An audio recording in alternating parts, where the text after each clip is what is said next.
JennAir range model JMW2430IL repairs. Beyond a veil of dark glass in the lower cavity, the power of the MultiMode convection system caresses every morsel with even heat.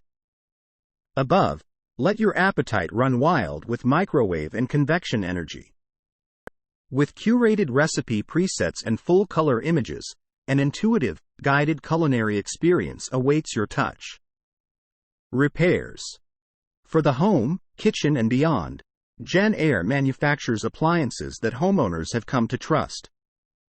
Even a trustworthy appliance requires occasional maintenance or repair, however. If you're in need of JennAir appliance repair from experienced professionals, your local appliance helper can help. Igniter. The igniter is the most commonly defective part for an oven not heating. The igniter has two main functions.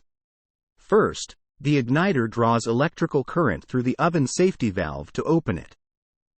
Second, the igniter gets hot enough to glow and ignite the gas in the oven burner. If the igniter gets weak, it will fail to open the safety valve correctly. If the valve does not open, the oven will not heat. To determine if the igniter is defective, observe the igniter when the oven is on. If the igniter glows for more than 90 seconds without igniting the gas flame, this indicates that the igniter is too weak to open the valve. If the igniter is weak, replace it. If the igniter does not glow at all, use a multimeter to test the igniter for continuity. If the igniter does not have continuity, replace it. Bake element.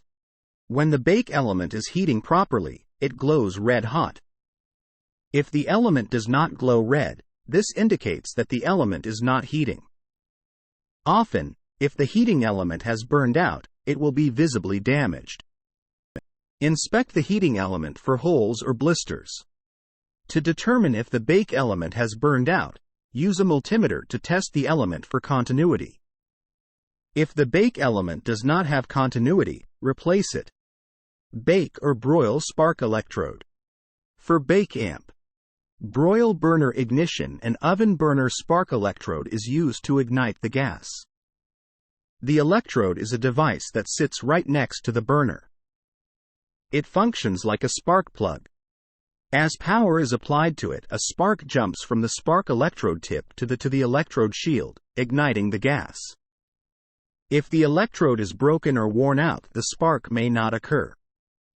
Visually inspect the electrode assembly for cracks in the porcelain housing or damage to the electrode tip itself. Be aware that a proper ground and the correct polarity of the incoming voltage to the range is necessary for the electrode control to sense the presence of a flame once the burner is ignited. If the burner goes off after ignition, check for proper ground and the correct polarity at the wall outlet. Broil element. Inspect the broil element for holes or blisters. When the broil element is heating properly, it glows red hot. If the element does not glow red, this indicates that the element is not heating. Often, if the broil element has burned out, it will be visibly damaged. To determine if the broil element has burned out, use a multimeter to test the element for continuity. If the broil element does not have continuity, replace it. Thermal fuse. If the oven gets too hot, the thermal fuse trips to shut off power to the oven. If the thermal fuse has blown, the oven will not heat. However, this is not a common occurrence. To determine if the thermal fuse is at fault, use a multimeter to test the fuse for continuity. If the thermal fuse does not have continuity, replace it. The thermal fuse cannot be reset if the fuse has blown, it must be replaced.